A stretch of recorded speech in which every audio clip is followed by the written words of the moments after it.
que introdujo la LUC. En esta oportunidad nos va a tocar hablar sobre las reformas en el derecho penal, procesal y adolescentes infractores. Entre paréntesis quiero decirles que incentivar, mejor dicho, a los que no son socios a que lo sean de nuestra asociación, que es la forma que tiene de solventarse, y los que ya lo son, capaz que podrían invitar a algunos conocidos o amigos a que lo sean. Bueno, en esta oportunidad contamos con la presencia del doctor Luis Charles y de Marcos Seijas. Luis va a hablar sobre el derecho penal y Marcos Seijas a continuación lo hará con relación a adolescentes infractores. Le agradecemos profundamente a Luis, que es un incansable colaborador de la asociación, un amigo personal, que a pesar que él no tiene un buen concepto de mí, yo lo quiero mucho. Bueno, sin más, le doy la palabra al doctor Luis Charles.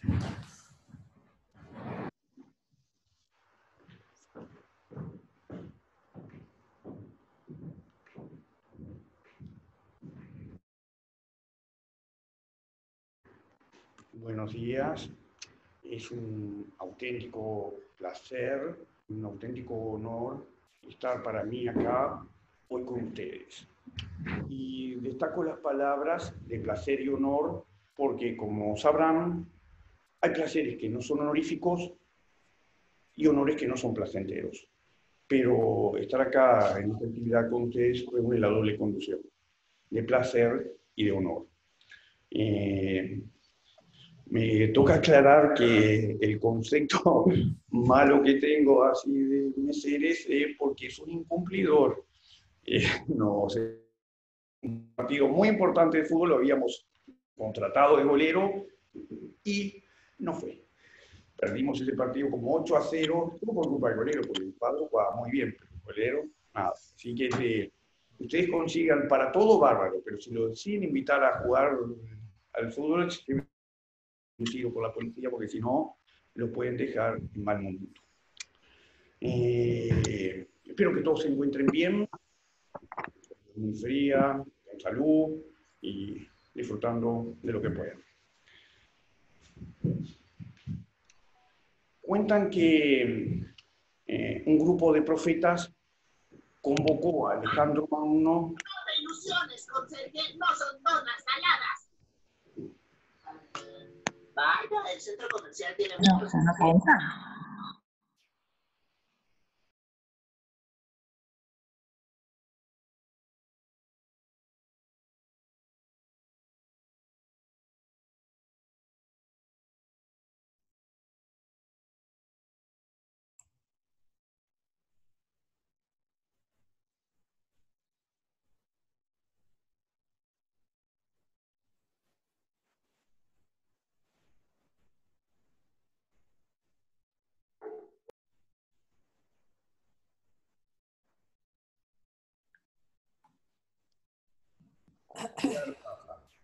Es un nudo difícil, un verdadero nudo gordiano, todo lo relativo a la violencia y a la criminalidad.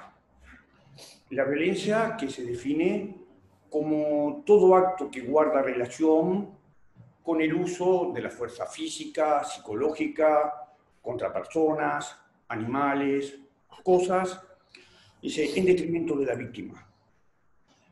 Y la criminalidad como el volumen de infracciones cometidas en perjuicio de la ley penal por personas o grupos en un momento y lugar determinado. Cuando vine la vez anterior a hablarle de la ley de violencia de género, le señalé algunos números sobre los homicidios. Concretamente les recordé que en el 2019 en nuestro país hubieron 391 homicidios. 391, de los cuales 215 correspondían a Montevideo, 176 al interior. 391. Un número grande que llama la atención, que está todos los días en los medios de comunicación. Sin embargo, en este mismo periodo de tiempo, 2019, en nuestro país ocurrieron 723 suicidios. 723 suicidios.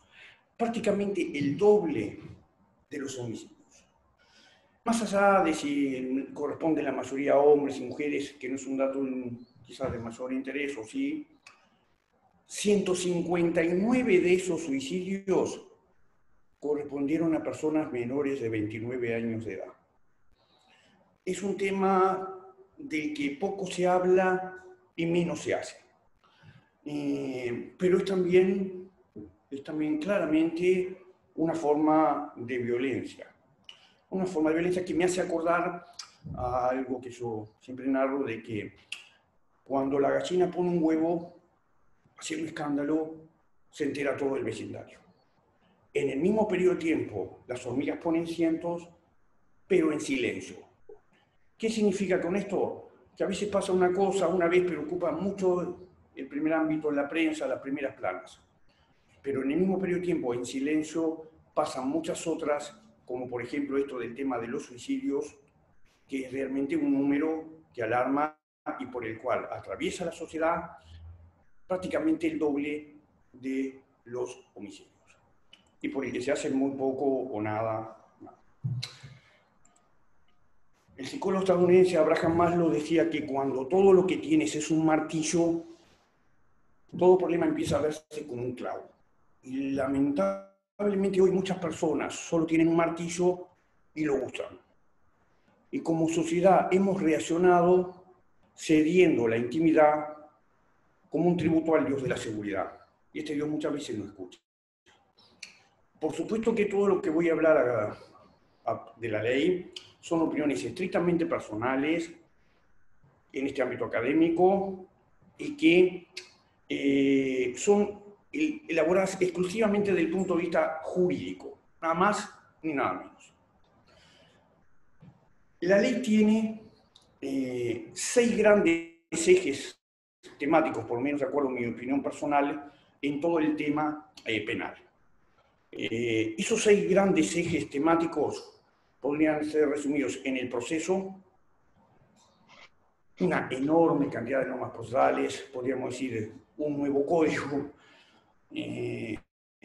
normas sustanciales, donde encontramos la creación de nuevos delitos, incrementación de penas, modificaciones de agravantes, de todo.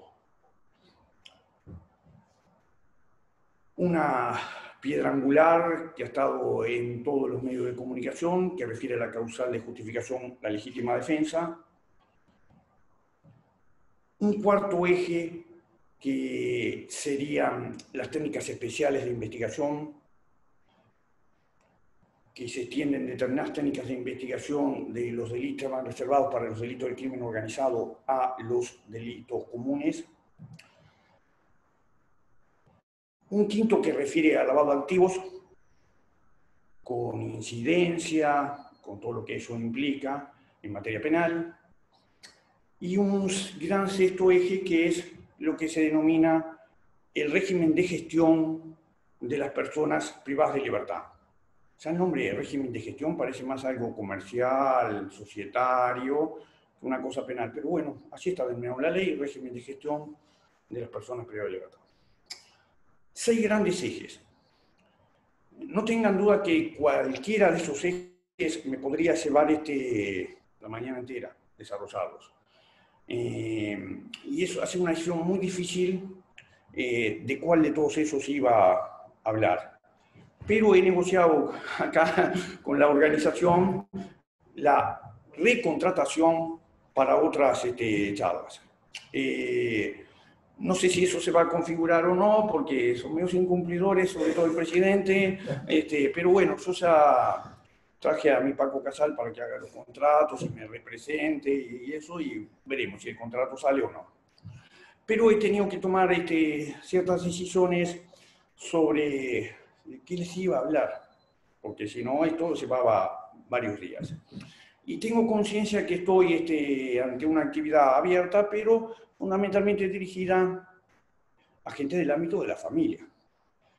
Lo tengo en cuenta, aunque no significa que eso lo vaya a considerar mucho, y por eso ya voy pidiendo disculpas. Sin perjuicio, un tema que es sumamente interés para sobre todo el ámbito de la familia es algunas de las figuras ilícitas que se crean, como el retiro o destrucción total o parcial de los medios o dispositivos electrónicos, con tipo autovisera, pulsera. Eso, a partir del viernes pasado, que es cuando entró en vigencia la ley de urgente consideración, pasa a ser un delito en nuestro país. El retiro sin estar autorizado, la destrucción total o parcial de estos medios, es un delito que se castiga ahora con una pena que va de 10 a 18 meses de prisión y una multa de 20 a 900 unidades reajustables y que se destinará al Ministerio del Interior, dice la ley, para invertir en estos mismos dispositivos. Así que ese tema que tanto nos une a penal, familia, si quién tiene las tobilleras, si las tobilleras las vamos a destinar primero a penal, si hay una prioridad para penal, y qué pasa con familia, y qué hacemos, o cuando no hay tobilleras para nadie, y la ley lo impone preceptivamente, como por ejemplo, para dar la libertad, antes se llamaba vigilada, ahora prueba, en ciertos delitos. Bien, retirarlo pasa a ser un delito. También tiene indirectamente incidencia, y solo le estoy dando algunos titulares sobre esto, figuras que se crearon en la ley 19.580, es decir, la ley de violencia integral contra la mujer, y que ya han sido modificados. Me refiero concretamente al abuso sexual y al abuso sexual especialmente agravado. También se modifica la violación. Algunos titulares sobre eso, sin perjuicio que en la recontratación me voy a extender sobre eso más. De acuerdo a cómo queda redactado hoy el delito de violación, se eliminó la tentativa. Ya no existe más. Se la define como el que compele a personas del mismo diferente sexo mediante violencias o amenazas a sufrir la conjunción carnal, aunque el acto no llegue a consumarse. Así que no habría ya más tentativa, se diría es violación o la nada. La norma presume ciertas situaciones de violencia, entre ellos cuando recae sobre una persona menor de 15 años de edad. Pero admite prueba en contrario si la víctima tiene 13 años cumplidos de edad y la diferencia de edad entre ella y el sujeto activo no es mayor de 8 años. Acá por lo menos se mejora la redacción que hablaba en presunciones, sobre todo en el abuso sexual, decía que eran personas mayores de 12 años, porque la redacción se repite en esto. Y se acuerdan, si alguien está de la charla anterior, yo les decía, bueno, ¿qué es ser mayor de 12 años? Es tener 12 años un día, 12 años una hora, haber cumplido los 13 años. Yo les decía que mi opinión personal es que uno solo tiene 12 años si va a la partida en el momento que dice la partida, tal hora, tal minuto, tal que nació. La ley en este sentido, en la violación, lo mejora porque dice relaciones, ya si la víctima tiene 13 años, puede consentir. En el abuso sexual, si ustedes lo relatan, ya la mejora es solo parcial, porque habla de relaciones consexuadas entre personas que tengan 13 años cumplidos de edad. Ahí le faltó una expresión que dijera por lo menos, porque entonces si tienen más 14 años, si usted va al tenor literal estricto de la ley, no regiría esa destrucción de la presunción, pero obviamente el sentido obvio es que lo que se previó que fuera para personas que 13 años cumplidos o más. Se modifican las penas, es una ley de penas duras. La violación que tenía en nuestro país 2 a 12 años pasa a ser de 2 a 16. El abuso sexual, que era de 8 meses a 6 años, pasa de ser de 2 a 12 años de penitenciaría, un aumento considerable. Con todas las dificultades que conlleva distinguir el abuso sexual del atentado violento al pudor, que por donde lo mire es muy difícil, prácticamente imposible, si es uno u otro delito. Y el abuso sexual especialmente agravado, también donde el verbo nuclear es invadir, de acuerdo al diccionario de la Real Academia Española, es irrumpir, entrar, ocupar un lugar por la fuerza, se incrementan las penas pasa a ser, el mínimo se mantiene en 2, pero sube hasta los 16 años. Es decir, que lo que se hace es incrementar todas las penas, las figuras más o menos se mantienen iguales, salvo las presunciones. Indudablemente, por lo menos de mi acuerdo a mi concepción personal, lo que nos llama mucho la atención a los operadores es en materia penal, es todo el régimen de procedimiento. Este régimen de procesal, una nueva reforma, prácticamente un código nuevo, con procesos nuevos, modificaciones a los asistentes, nos pone todos un poquito en jaque. Siempre digo que cuando yo era juez de instancia, usted nunca se perdía un juicio por un problema procesal, o era por lo menos muy difícil. Usted podía casi no conocer el proceso y era un juez penal impecable, o podía serlo. Hoy, si no llevo el código del proceso penal, es mejor que no vaya al trabajo. Capaz que el código penal ya lo tengo tan abajo en la estantería que debe juntando el USA. Pero el CPP es como el libro de cabecera. ¿Sí? Los problemas hoy en general, todos, o la mayoría, se resuelven en base a problemas procesales y no sustanciales. Eso es además lo que llega al tribunal. Llega una sentencia sobre derecho de fondo, no sé, no tengo una estadística, pero cada 50 problemas procesales. Bueno, entonces asistimos a una nueva reforma procesal que es muy importante en muchas cosas. La primera gran modificación en ese aspecto procesal refiere al principio de oportunidad, es decir, la oportunidad arreglada, el famoso artículo 100 del CPP. Tiene modificaciones sustanciales. Cuando no estaba la oportunidad arreglada, código anterior, los jueces usábamos una fórmula que decía por razones de política criminal. Y ahí entraba lo que uno más o menos consideraba para archivar un caso, razones de política criminal. Esa era la fórmula. A partir del CPP, eso desaparece, se regula legalmente con esto que se llama principio de oportunidad.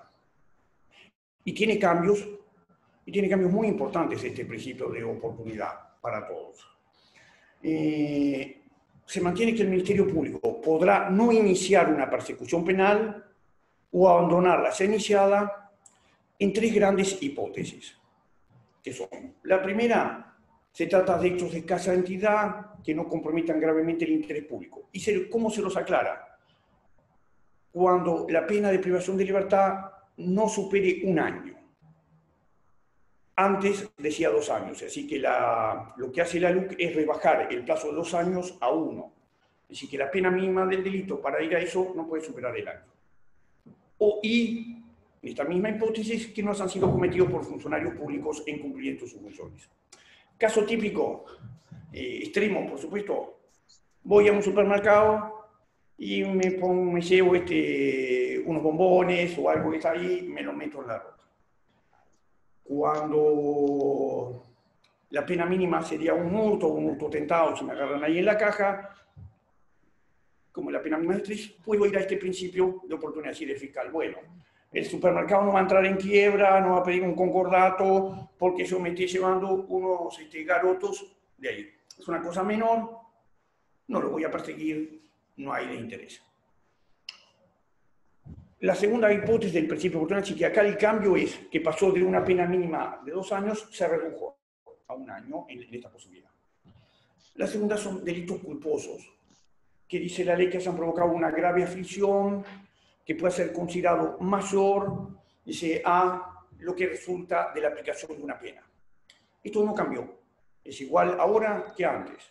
Por ejemplo, voy conduciendo un vehículo, al lado mío va mi hermana, mi familiar, tengo un choque y le provoco lesiones gravísimas o hasta la muerte. Entonces existe la posibilidad de que, como mi sentimiento por la pérdida de esa persona querida que iba al lado mío es más grande que si me meten preso. Voy a sufrir más porque perdí a mi hermana, a mi madre, que si estoy sancionado, formalizado o lo que sea. Entonces es un caso en que se puede aplicar este principio de oportunidad. No ha cambiado. Esa segunda hipótesis no ha cambiado. Tercera hipótesis es cuando han transcurrido 4 años del hecho, se presume que no ha de recaer pena de penitenciaría, no mediando causal de suspensión o interrupción de la prescripción. Tampoco ha cambiado, es igual. Es decir, hace 4 años que pasó el hecho, no me persiguieron, no me encontraron, no puede haber estado suspendido, no puede haber una interrupción por prescripción. Entonces, es otro de los supuestos en que la Fiscalía puede decir, bueno, no lo voy a perseguir. Pero sí cambian un par de cosas que vienen a continuación y que algunos son agregados de la ley. Esta decisión del fiscal tiene que ser fundada. Tampoco ha cambiado, eso estaba igual. Pero se notifica a la víctima y se remite con sus antecedentes al juez. ¿Para qué se le remite al juez? Para 2 cosas ahora. Y antes solo se le remitía para una. Antes solo se remitía para el control de la regularidad formal, es decir, que todo estuviera, desde el punto de vista formal, correcto. Ahora, en cambio, se le remite para la formalidad y para el examen del caso, dice la ley. Y todavía clara, pudiendo en consecuencia ordenar el juez que hay que iniciar la persecución penal o reanudarla ya iniciada. Es un golpe duro al acusatorio, indudablemente a la línea de flotación del acusatorio, uno de los varios que tiene la ley. Es decir, que el fiscal decidió no perseguir, porque no se daban algunos otros supuestos, no le interesaba el caso. Pero lo tiene que mandar al juez. Y el juez tiene ahora, que no lo tenía en el CPP original, la posibilidad de decir, hay que iniciar la persecución, señor, o reanudarla. Y todavía esa decisión del juez no admite recurso alguno. Además, se le da la posibilidad a la víctima, y esto también es un cambio, de solicitarle al tribunal el reexamen del caso. Me apuro a aclarar, algunos quizás de mañana medio dormido, dicen, pero la víctima tenía posibilidad de solicitar el reexamen. Les recuerdo que esa posibilidad de solicitar el reexamen estaba prevista en el 98, que refiere a cuando el fiscal decidía no iniciar la investigación. Y ahora hablamos de la acción penal, el 10. Pero sí, este 100 ahora está regulado como por espejo del 98. Es prácticamente lo mismo que decía, es lo mismo que decía el 98, que el fiscal le puede solicitar a un tribunal, cuando se archivó, que ordene el reexamen del caso por fiscal subrogante. Entonces ahí hay una audiencia donde se escucha a las partes y el juez, si entiende que hay elementos suficientes, puede ordenar el reexamen del caso por fiscal subrogante. Es decir, no ordena iniciar la persecución. Lo que ordena es que un segundo fiscal reexamine esto. Y esto no admite recurso alguno. Se nos ha planteado el problema en el tribunal respecto a casos en que el juez no autorizó ese reexamen. Obviamente estaba referido a al 98 y no al 100, que no lo preveía. Sobre el 100 todavía no. Pero es lo mismo, así que esto nos va a servir ahora y en el futuro. Si cuando ese juez decía, no hay que reiniciar eso, no hay que basarse en un fiscal subrogante, si eso era apelable o no. Porque lo que la ley dice es que la decisión del juez de ordenar el reexamen no es recurrible. Entendemos, y está también en la sala nuestra, que si el juez decide no ordenar, eso sí es apelable. Porque esto es, la no posibilidad de apelar es algo de sentido estricto, que hay que interpretarlo estrictamente. Entonces, lo que no se puede apelar es cuando el juez ordena el reexamen por fiscal subrogante, que es lo que dice la ley. Pero si el juez no hizo lugar a eso, eso sí es revisable en segunda instancia, por lo menos es la posición que nosotros tenemos. No significa que sea dueño de la verdad, pero eso lo consideramos. Bueno, el fiscal actuante no puede continuar con el caso, se decide en el plazo de 20 días, el nuevo fiscal tiene que pronunciarse en 5 días y eso da por concluido. Pero la ley agrega una cosa más que lo hace todavía más restrictivo y que, por supuesto, que no estaba previsto anteriormente. El fiscal no puede aplicar este principio de oportunidad arreglada, cuando el imputado se hubiera beneficiado de su aplicación dentro de los 3 años anteriores. Así que si yo fui al súper, me llevé los garotos y decide no iniciarme la persecución penal por ese hurto o tentativa de hurto, si yo de eso, si dentro del periodo de 3 años vuelvo al mismo supermercado o a otro del de al lado y me llevo, esta vez de garotos, me llevo los caramelos, no me pueden aplicar este principio de oportunidad, no me pueden dar la posibilidad, porque no me pueden repetir el beneficio. Una cosa restrictiva que indudablemente alude a la persecución penal en todos los extremos. Existen variantes en el aspecto procedimental, la ley las va incorporando. Además, tengan en cuenta que se toca un código, una estructura orgánica armada, y se le van modificando partecitas, con lo que tiene eso de que un sistema armónico integral a veces queda medio chueco. Se modifican una serie de cosas respecto a la actividad policial, no los voy a aburrir, pero sí 2 o 3 temas que son sumamente importantes. Primero, porque en el régimen del código la policía solo podía interrogar para constatar la identidad. Y si la persona manifestaba su intención de declarar, entonces había que enterar inmediatamente al fiscal. Si el fiscal no podía tener algún impedimento, se le podía recibir la declaración voluntaria y bajo la responsabilidad del fiscal. Bueno, olvídense de eso. Ahora la policía tiene la posibilidad de interrogar al indagado, dice, luego de informarle sobre hechos, no requiere la presencia de defensa, en sede policial, le puede interrogar para realizar averiguaciones, investigar, obtener evidencia, esclarecer el presunto delito. Y luego de realizar esas averiguaciones, esa declaración voluntaria del indagado, dice la norma, aunque eso de voluntaria parece un poco más de ciencia ficción que de la realidad, no sé qué voluntariedad puede tener si usted está detenido en la sede policial y lo interrogan, es puesta a disposición del fiscal para su interrogatorio. No se requiere la presencia de la defensa, no está previsto.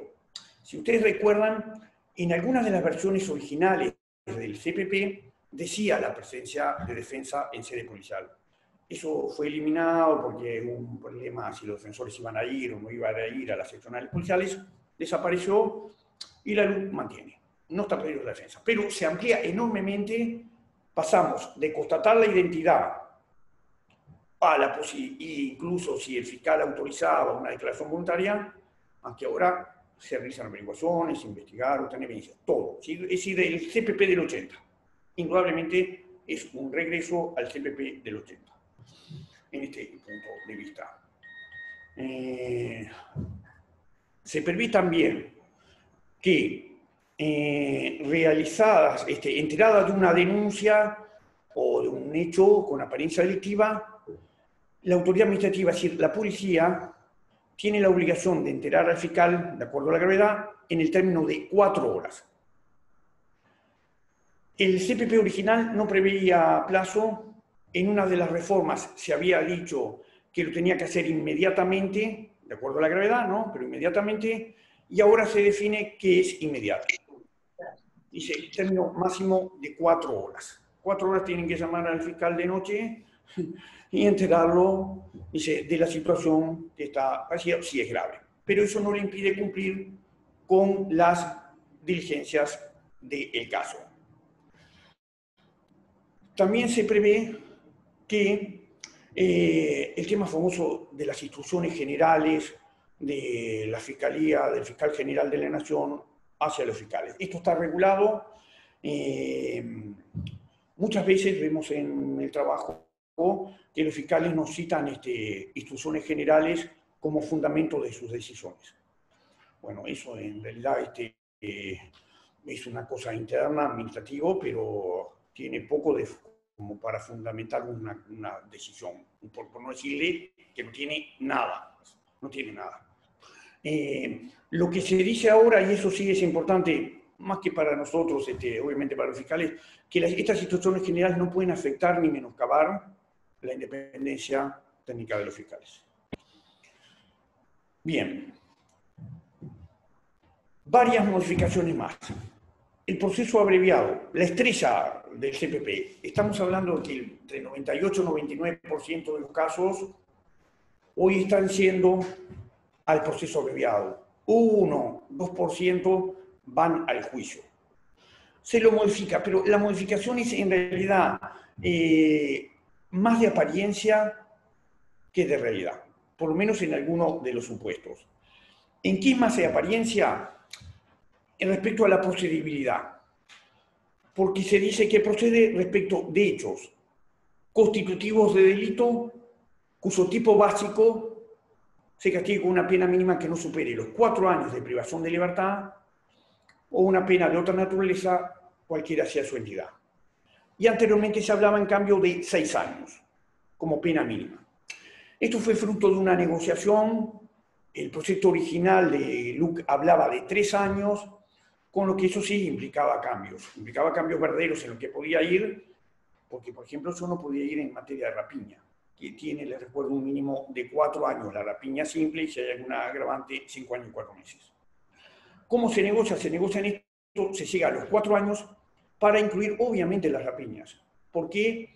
Porque el tipo básico de la rapiña es 4, los demás son agravantes. Si yo lo hago con armas, pluriparticipación, sí, paso a tener un mínimo 5 años y 4 meses. Pero el tipo básico, castigo con 4 años. Entonces, se le agrega que no se puede ir al abreviado en los homicidios especial y muy especialmente agravados.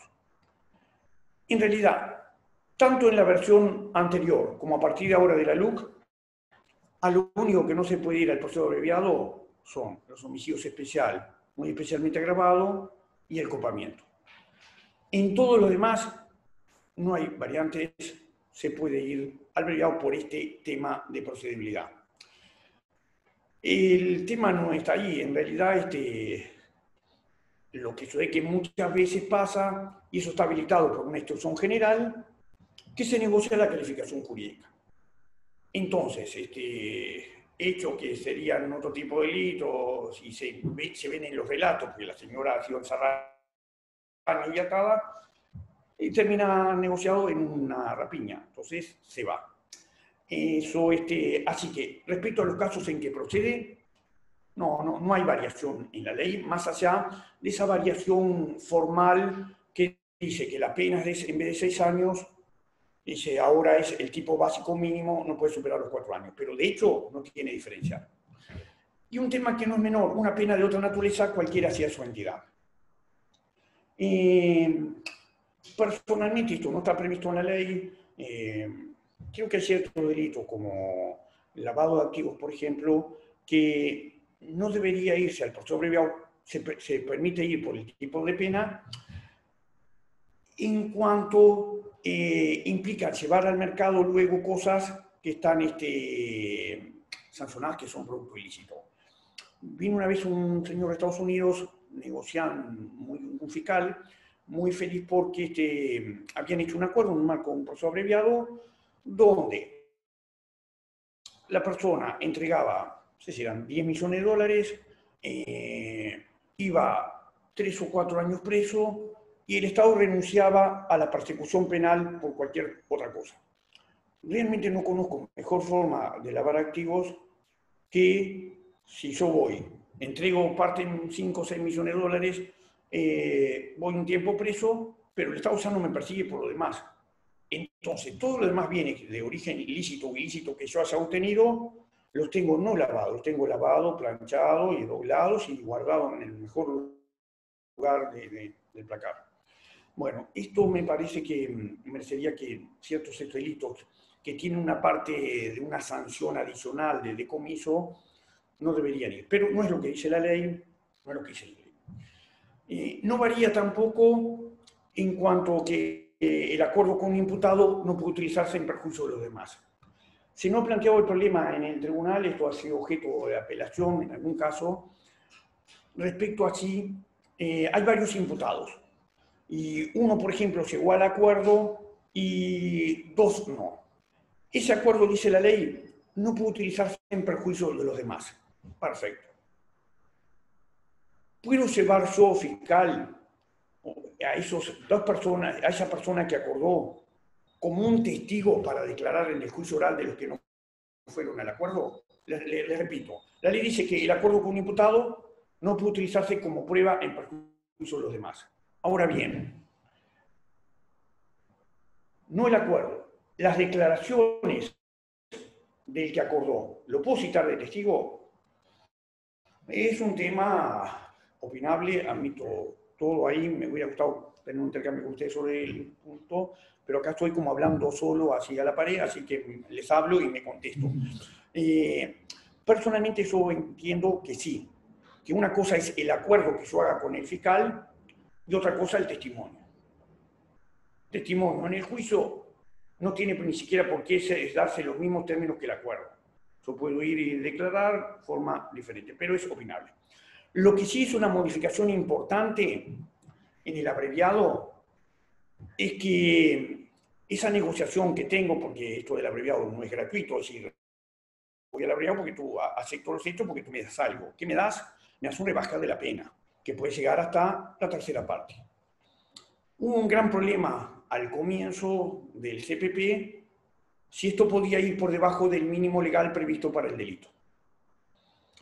En general, se llegó a la interpretación que sí, que se podía ir por debajo del mínimo. Por ejemplo, la rapiña tiene un mínimo de 4 años, la rapiña simple. Y si yo podía ir y negociar, condenar por una rapiña a 3 años y 6 meses, entendíamos genial, pacíficamente todos que sí, que se podía ir. Vino una reforma en el CPP, agosto del 2018, que dice que en los delitos sexuales, básicamente violación, atentado violento al pudor, los abusos sexuales, y en el homicidio doloso, ahí no se podía ir abajo del mínimo legal. Es decir, que si el mínimo legal eran 2 años, yo no podía acordar por menos. Bien, solo para ese tipo de delitos. Ahora la ley de urgente consideración da un paso más y dice que para ningún caso, sea el delito que fuere, no se puede ir por debajo del mínimo. Así que si el delito sustancial, el Código Penal, tiene una pena mínima de la que sea 2 años, 3 años, no puedo acordar por debajo de ese mínimo. Eso es una modificación importante. Sin perjuicio de ello, soy de los que cree que nos hemos perdido la oportunidad de solucionar en esta ley de urgente consideración varios aspectos que hoy son un dolor de cabeza para todos los operadores y que, ya que era una ley ómnibus que entraba tanta cosa, podrían haber aprovechado la oportunidad para resolver ciertos problemas. Problemas, por ejemplo, que en materia del proceso abreviado hay dudas sobre hasta cuándo se puede ir al proceso abreviado. Dice que se puede ir hasta la acusación o al pedido de sobreseimiento. Bien, el pedido de sobreseimiento podría darse incluso después de la acusación, así que no está muy claro ni siquiera hasta cuándo puede ir al proceso abreviado. Otros problemas que tienen, por ejemplo, sobre quién notifica el acuerdo del fiscal con imputado cuando la víctima no está presente en la misma. Recuerden que si la víctima va a la audiencia del abreviado, se la escucha. Si no va a la audiencia del abreviado, entonces existe la carga de notificarle ese acuerdo del fiscal con el imputado a la víctima en el plazo de 10 días. Bueno, aunque ustedes no crean, vemos apelaciones, más de una, porque el juez dice, no, eso que lo notifique el fiscal, y el fiscal dice eso que lo notifique el juez.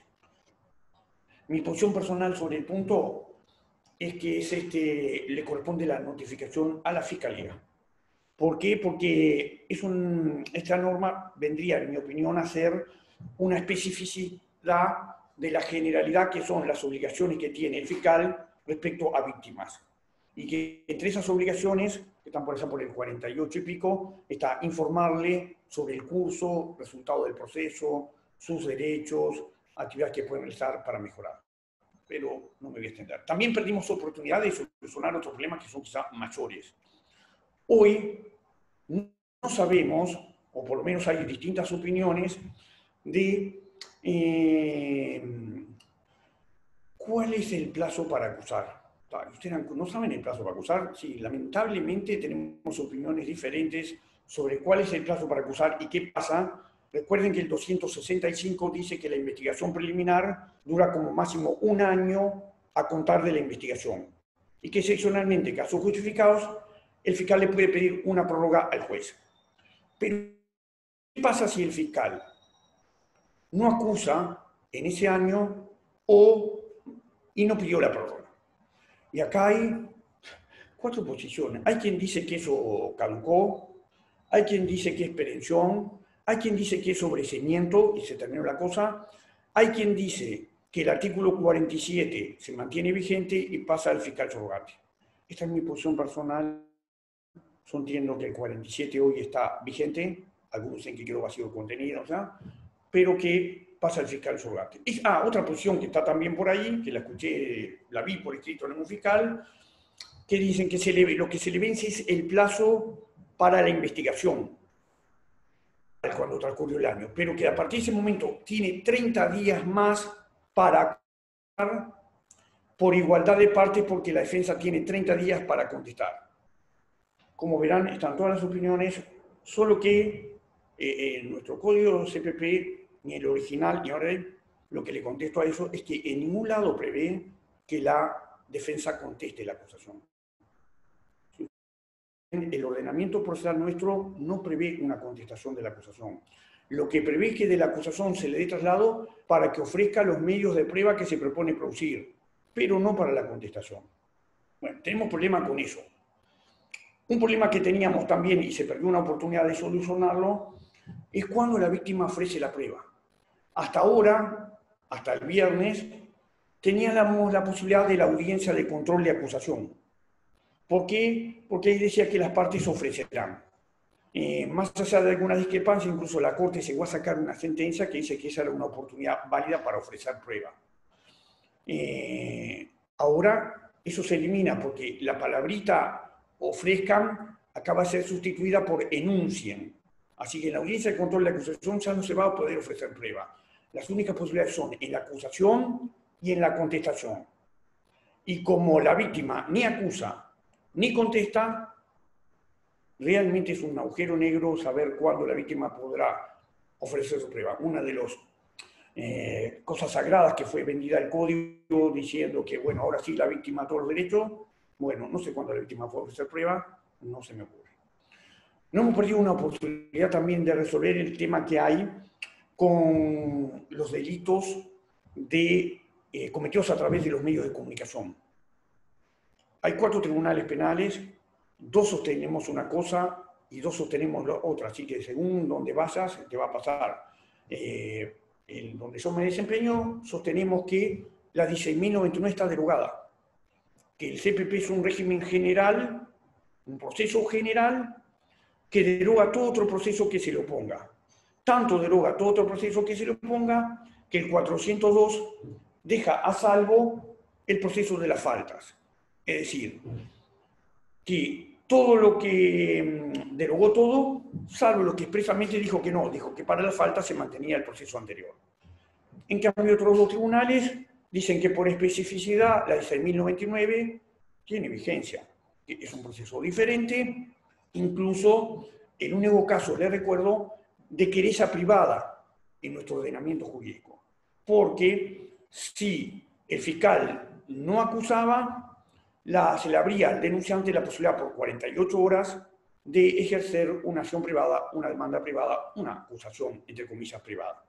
Bueno, es una oportunidad para resolver estos problemas, si está vigente o no, porque, por ejemplo, en algún caso que he visto, el fiscal dice, bueno, esto me corresponde investigarlo a mí, no es lo de la 16.099. Yo investigo, régimen general, pido la formalización, llega la formalización, y el juez le dice, no, dejé la 16.099, así que es todo nulo lo que han hecho.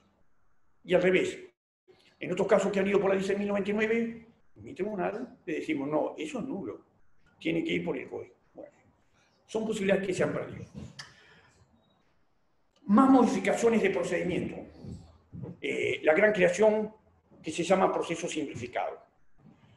Un proceso simplificado que, primero, de simplificado tiene el nombre y poca cosa más. Es para todos los delitos. No se prevé ninguna exclusión al respecto.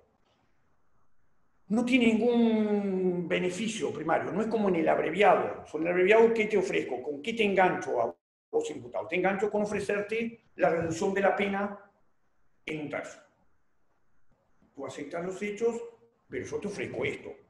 En el simplificado no hay beneficios. Es un proceso igual que el otro, pero compactado, y se lo voy a decir medio rápidamente. Así que es para todo. De acuerdo a una consideración personal, digo, ¿quién podría ir a un proceso simplificado? Es decir, ¿quién tiene ganas de ser penado rápidamente? Esa es la pregunta que tenemos que hacer.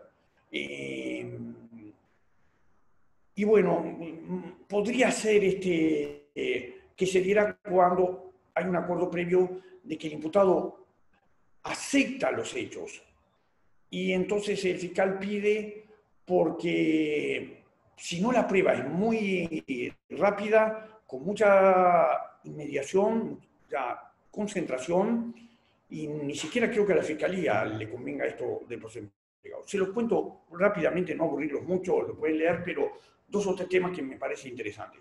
Les reitero, no hay beneficios a cambio, vas a salir penado muy rápidamente, y es para todo tipo de delitos. La ley no distingue, puede ser lo que se le ocurra. Primero, se rige por una regulación que está en el 273 ter, ahí está regulado, y subsidiariamente dice la norma que se aplican las reglas del juicio oral. Así que si hay algún problema, lo subsano, lo integro, lleno la laguna con el juicio oral.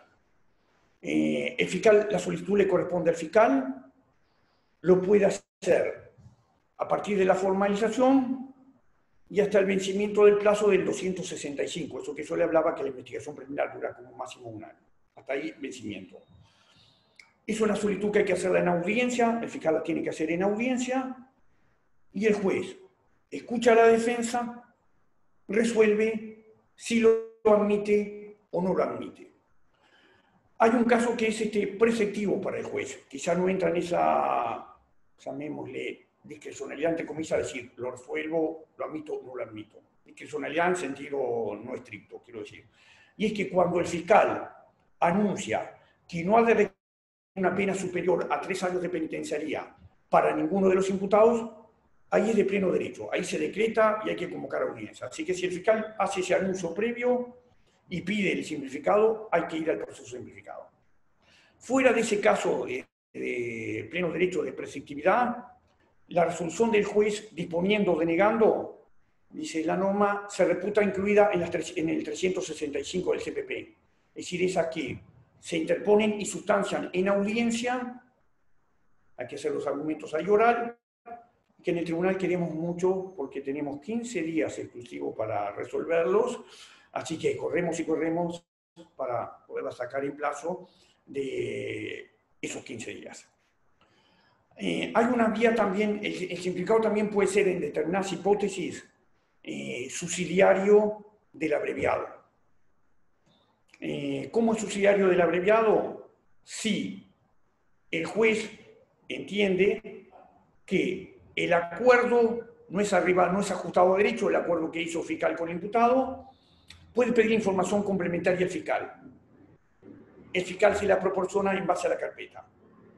Es una de las hipótesis, otro ataque al sistema que venía, de que el juez pueda acceder a la carpeta fiscal. Eso es algo que voy a tratar de, eso no me voy sin hablar de los casos de la carpeta fiscal, pero esta es una de las hipótesis. Si el fiscal entiende, si el juez entiende que el acuerdo no cumple con los hitos de validez y el fiscal había solicitado ir al proceso simplificado subsidiariamente, entonces el juez lo decreta, lo dispone. Se toman las medidas cautelares del caso, si no se hubiera hecho, y hay que fijar una audiencia en el plazo de 7 días. Cuando se admite la solicitud de ir al simplificado, ya sea por esta subsidiariedad o por las otras hipótesis, el fiscal en la misma audiencia que lo solicitó, tiene que hacer la acusación. En forma oral, acusación que tiene que cumplir con los hitos del 127, es decir, un relato de los hechos, los medios de prueba, circunstancias alteratorias, el periodo de pena, estimativo, todo. Eso es igual. Cuando el juez recibe esa acusación, le da un traslado al imputado y la defensa. Acá le hago una pequeña disgregación relativa a que en un caso vi sostener, un caso muy famoso, importante, respecto a que eran dos traslados, uno para el imputado y otro para el defensor. Es un solo traslado, no me refiero al simplificado, pero es lo mismo que en el proceso ordinario. ¿Sí? Es un solo traslado para el imputado que está representado por el defensor. ¿Ah? No hay dos traslados para que el imputado conteste por sí mismo y la defensa por sí misma. Es un traslado para eso. Puede contestar en forma oral, en la misma audiencia, o contestar por escrito. Así que a la defensa tiene esa doble posibilidad. Es decir, yo ya te contesto ahora, la misma audiencia, oralmente. O decir, no, para poquito, me voy a tomar mi tiempito y yo te voy a contestar por escrito, para lo cual debe hacerlo en un plazo de 10 días. 10 días para contestar. Si la contestación es oral en la misma audiencia, sigo con el trámite ahí. En la misma audiencia, sigo para adelante. Si la contestación es por escrito, cuando el juez la recibe, tiene que convocar a una audiencia en un plazo no mayor a 10 días, dice la ley. Entonces, en esa audiencia, el juez lo que tiene que hacer es preguntarle al imputado si admite su responsabilidad en los hechos contenidos en la acusación o si ha de seguir con el juicio. Y es por eso, recuérdense lo que yo le dije al principio. ¿Sí? Dos hipótesis. Le pregunto al imputado, ¿usted admite su responsabilidad en los hechos contenidos en la acusación o quiere seguir con el juicio? Si admite responsabilidad en los hechos, bueno, la ley dice se valorará, es decir, la confesión se valora conforme las normas legales, no son necesarias otras diligencias, se dicta sentencia ahí.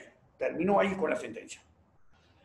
Esa podría ser la hipótesis de ir al proceso simplificado, es decir, que yo sepa que el imputado va a aceptar su responsabilidad, entonces ya le dicto la sentencia. Podría ser algún caso, yo qué sé, se me ocurre extremo, donde lo tengo filmado, con las huellas, no sé, saludando así. Ahora, si el imputado ha de seguir con el juicio, acá se me complica. ¿Por qué se me complica? Porque el juez tiene que convocar a una audiencia. Plazo no menor a 20 días, ni mayor a 40 días desde que dicta la resolución. Y en esa audiencia, la resolución el juez tiene que ordenarle a las partes que comparezcan con todos los medios de prueba. Es decir, que si la fiscalía, la defensa me va a llevar testigos, me va a llevar lo que se le ocurra, corren por cuenta de eso llevármelos. Salvo, siempre hay una excepción, que me hayan pedido a mi juez la citación judicial de un testigo perito. Esa solicitud a mi juez, ya sea de la fiscalía o de la defensa, me la tiene que hacer con una antelación no inferior a 5 días a la audiencia. 5 días antes de la audiencia ya me tiene que haber pedido lo que me quería pedir para que yo citara. Bueno, en la audiencia se resuelven las cuestiones preliminares, dice la ley que gustarían un desarrollo válido, y se delimita, es decir, si hay una sesión previa, cualquier problema, hay que limpiarlo ahí, depurado. Luego están los alegatos iniciales, producción de prueba, alegatos finales, así que no nos salvamos de nada del juicio oral, solo que más compacto. Lo que sí se dice claramente es que está prohibido el careo, ahí en esa audiencia de la víctima, con el imputado, víctima denunciante. Y otra cosa que es de interés es que el fiscal puede solicitar que se retire de sala al imputado cuando vayan a declarar las víctimas, denunciantes, testigos peritos. Yo siempre digo que el monumento que falta en el Uruguay es el monumento al testigo. Es decir, hay que ser testigo, mire que hay que ser guapo para ser testigo. En el sistema anterior, donde te esperaba la hinchada ahí en la puerta del juzgado, y tú ibas ahí a declarar y la gente tenía miedo a ser visto en las diligencias de reconocimiento, que te vieran a través del espejo. Cuando había espejo, porque mi juzgado que teníamos era un agujerito en la puerta taladrado y mirábamos ahí por el agujerito. O en las diligencias, en los careos. Nadie quería un careo ni por casualidad. Bueno, hay que ser verdaderamente ese guapo, porque además ni siquiera tenés la situación de la víctima. Porque la víctima puede tener, decir, ah, bueno, me robaron, me hicieron tal cosa, yo me voy porque quiero justicia, quiero que me reparen la situación. Pero vos pasás por ahí, sos testigo, tenés la suerte de ver algo y entre lo que esperás y todavía tenés que enfrentarte ahí al autor en una audiencia oral donde está presente ahí en pasos reducidos, es verdaderamente guapo. Por eso estoy haciendo campaña para el monumento al testigo, que lo podríamos ubicar en algún lugar, veremos, podemos juntar bronce y eso. Pero bueno, en este caso del simplificado, la ley permite que el fiscal solicite que el testigo, el imputado no esté presente cuando vas a declarar. Después de los alegatos finales, ya se dicta sentencia ahí, en la misma audiencia. Si la complejidad del caso lo merite, le da la posibilidad de prorrogar por 5 días al juez. Así que al juez también nos corren de atrás y hay que 5 días para dictar sentencia. Más, la audiencia no puede suspenderse por estar pendiente de pruebas. Pero si fue uno de esos testigos o peritos que me habían pedido que yo juez lo citara y se entiende que es indispensable para el caso, ahí sí, el juez debe adoptar las medidas necesarias para asegurar la comparecencia. La suspensión no puede superar los 5 días, transcurridos los cuales hay que proseguir el trámite, es decir, dictar sentencia, o los alegatos, o la etapa que esté, aunque falte ese testigo o perito. Es decir, 5 días máximos de suspensión. Si transcurrió esos 5 días, no fue el testigo, no fue el perito, se acabó el mundo, se vino, no hay forma de ir para adelante. Así que es un proceso que de simplificado tiene el nombre, no implica un beneficio para el imputado. Es cierto que la iniciativa para pedirlo está en el fiscal y no en la defensa, eso es cierto, pero al fiscal, salvo que tenga, es una opinión personal por supuesto, pero salvo que sepa que el imputado va a aceptar, tiene que producir toda esa prueba muy rápido, apretada. Si el imputado no acepta los hechos, entonces, en lugar de tener más tiempo para ir a alguna otra vía alternativa, ir negociando, juntar la investigación y el juicio oral, podría ser un término muy reducido. Así que me cuesta imaginar, fuera de un caso muy flagrante, por qué el fiscal quisiera ir a un proceso simplificado. No se me ocurre, pero escucho ofertas y seguramente de mucha gente que esté pensando, no, al fiscal le va a convenir por esto. No, a mí lo pienso y no se me ocurre. Se deroga la suspensión condicional del proceso. Un instituto muy poco usado, hasta ahora que se enteraron que estaban por ser derogados y estallaron los pedidos de suspensión condicional en los procesos. En los juzgados, ahora hay más suspensión condicional del proceso que cualquier cosa. Con lo cual se ha planteado una cuestión por la cual incluso he recibido a alguien que cree que yo puedo responder algo. Me preguntaron, ¿y podemos aplicar la suspensión condicional del proceso una vez entrada en vigencia la LUC? Les recuerdo que, por si alguno está ahí muy dormido todavía, la suspensión condicional es la posibilidad de que el fiscal le solicite al juez, en determinados supuestos, que se le conceda este instituto. Entonces el juez controla que el imputado se ha prestado los consentimientos, que conozca el alcance del instituto y se le imponen determinadas obligaciones y para el juicio, es decir, no termina en una sentencia, para el juicio ahí en cumplimiento de casi medidas alternativas. Es mi opinión personal que en caso de delitos y procesos iniciados antes de la entrada en vigencia de la ley, se puede seguir aplicando la suspensión condicional del proceso, porque es algo más beneficioso, benévolo, entonces sería restrictivo, privativo de derechos, no poder ir a la suspensión condicional, por ejemplo, hoy, por un proceso que ya tenía en trámite. Pero les digo una vez más, casi no había suspensiones condicionales y ahora han explotado. Hasta el viernes que empezó la luz y todo el mundo está pidiendo la suspensión condicional del proceso. Creo que sí, que se puede aplicar, hoy se puede aplicar a procesos anteriores por delitos cometidos anteriores. Una solución contraria es vulneratoria, según mi opinión personal, ¿no? Vulneratoria de derechos. O sea, tenía derecho adquirido cuando hice el delito a ir esa vía alternativa. No me pueden privar de esos derechos por una ley más gravosa. Otra de las cosas importantes esto es la libertad a prueba, que tiene modificaciones importantes que la restringen bastante. En este tema de las libertades hemos tenido una importante evolución normativa, es decir, una marea de normas. Si recordamos, vamos al código original, teníamos la libertad condicional. Luego aparece la 19.446, que recuerdan que aparece la libertad vigilada y la vigilada intensiva. La vigilada para prisión o hasta 3 años y la vigilada intensiva para más de 3, menos de 5 penados. Y después eso fue modificado en 1831, que eliminó la intensiva, la libertad vigilada intensiva se eliminó y se pasó a llamar, solo quedó la libertad vigilada. Para 3 años de penitenciaría, no se podía conceder a reiterantes residentes habituales y para determinados delitos tampoco se podía conceder. Ahora, primero se cambia el nombre. Se pasa a llamar libertad a prueba. ¿En qué hipótesis puede concederse? Primero, la imputación de delitos culposos. Ahí se puede conceder y todavía la ley da un paso más, no se reputan antecedentes, dice los delitos culposos a este efecto. Para delitos dolosos o ultraintencionales, hasta 24 meses. No puede superar 24 meses.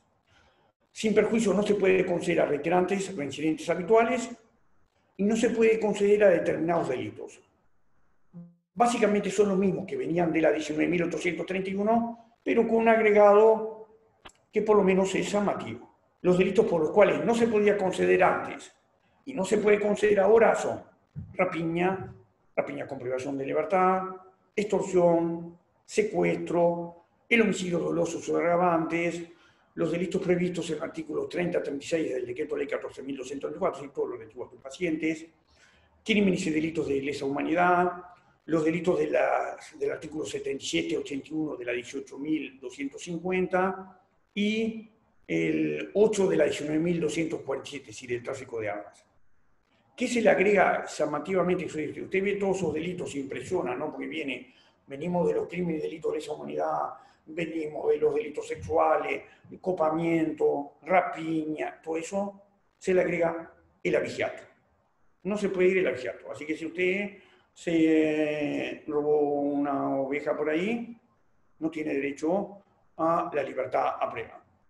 Ni siquiera vamos al paso de la 19.574, si la ley de lavado de activos, que prevé que como actividad delictiva precedente el abigeato, ¿sí?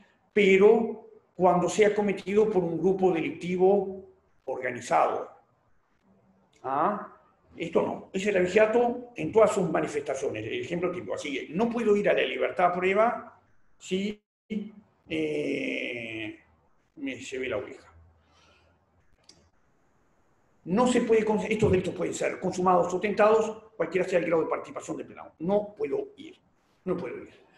¿Qué varía? Varía también en las obligaciones. Esto ha cambiado.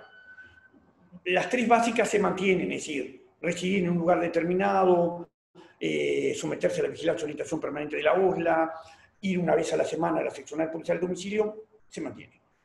Pero en el núcleo básico se agrega prestar servicios comunitarios. Dice concretamente tareas que por actitud o idoneidad se le asignen en un organismo público, organismo no gubernamental de evidente utilidad social. Estas medidas no pueden exceder 2 horas diarias o 12 semanales y por plazo máximo de 10 meses.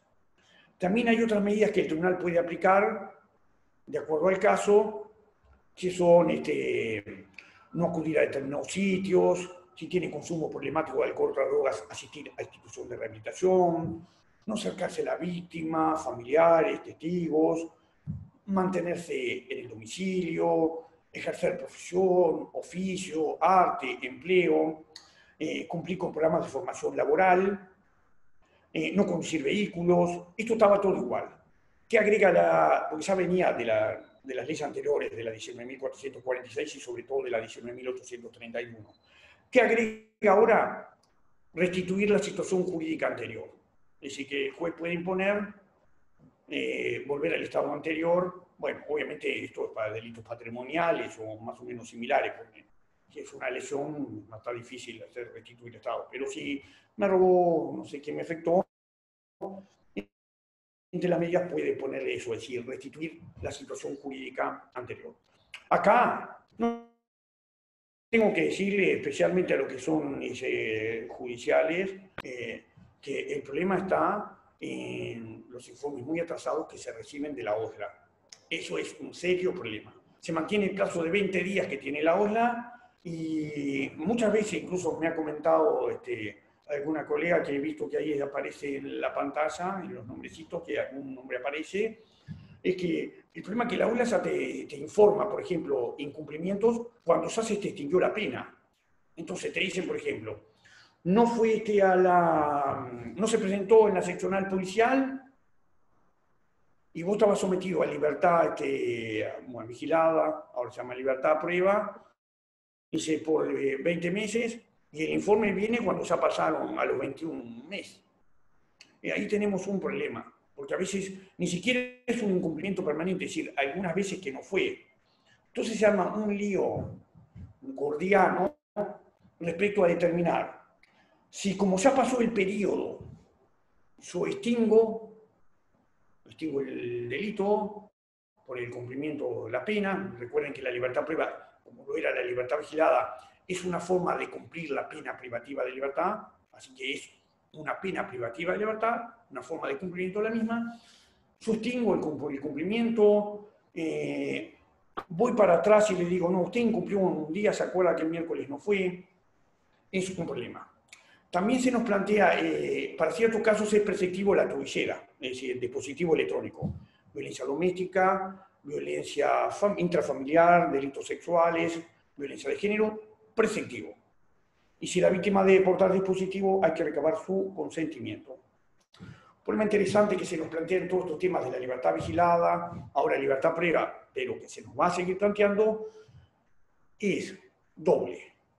Uno, dice, ¿qué sucede si la persona, porque vio que se revoca, dice que se considera violación grave y da lugar a la revocación inmediata del beneficio, sin que sea necesario aquiescencia, audiencia o previa vista fiscal, en caso de violación grave?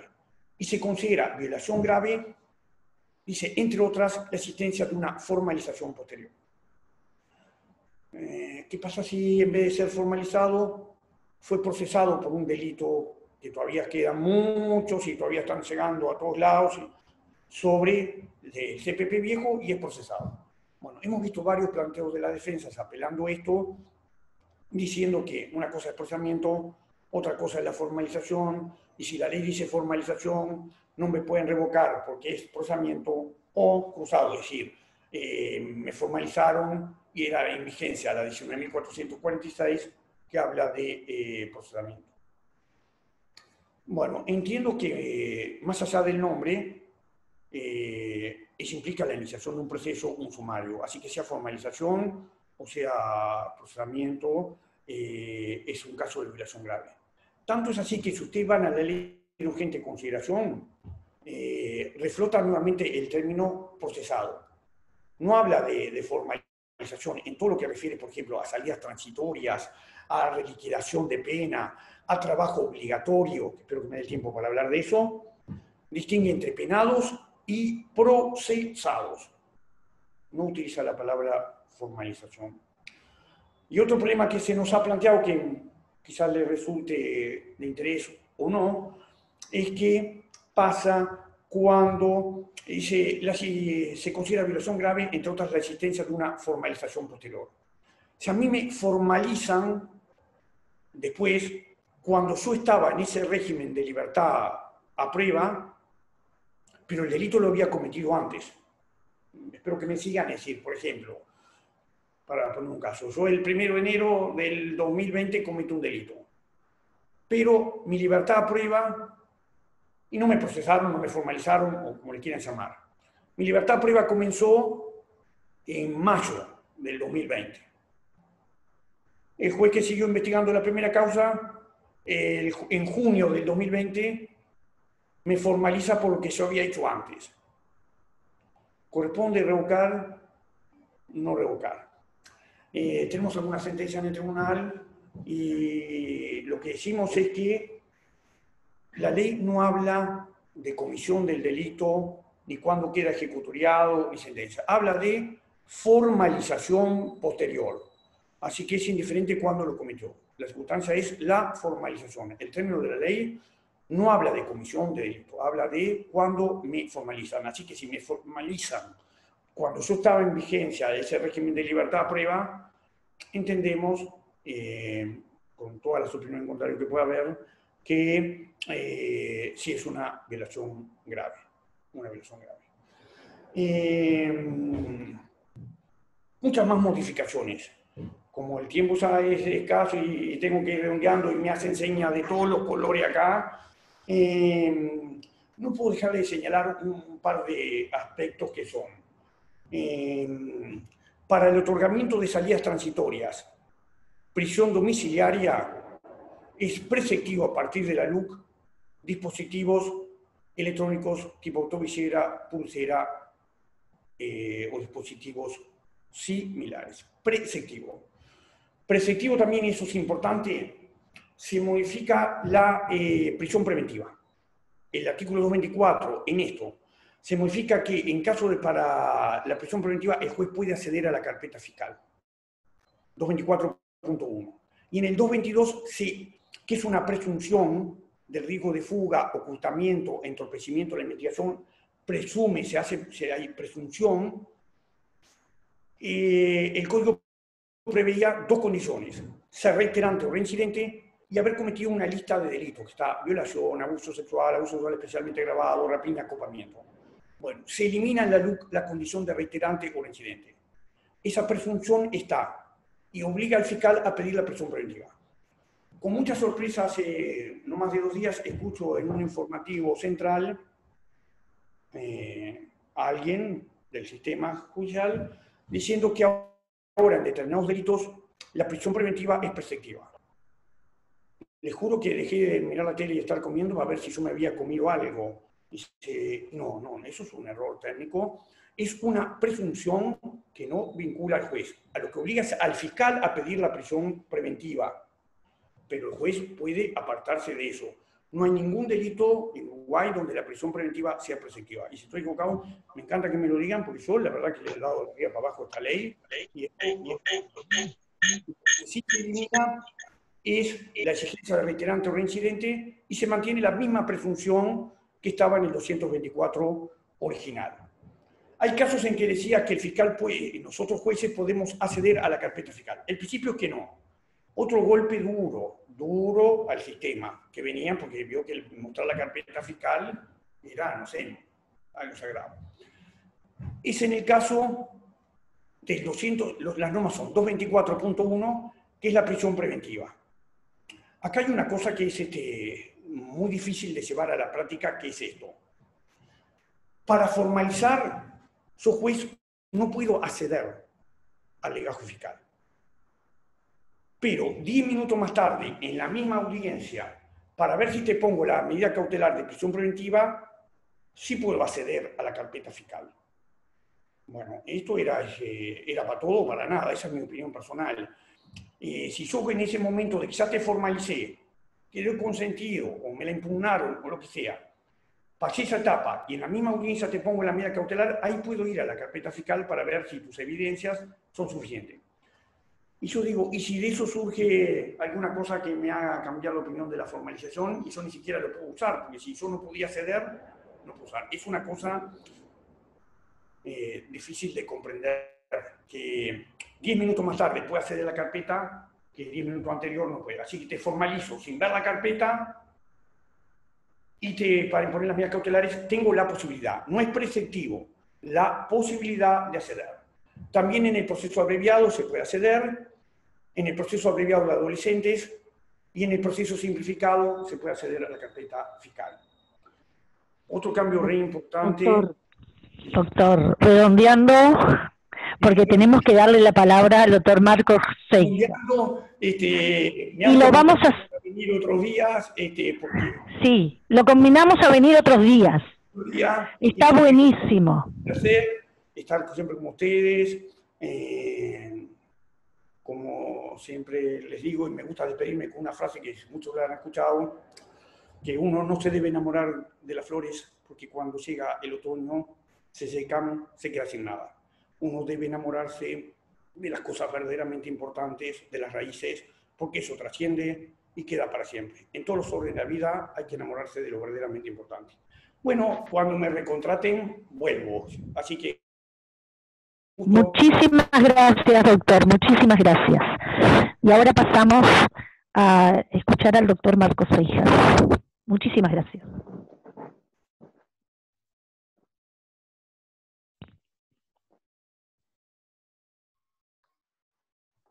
Hola, buenos días para todos.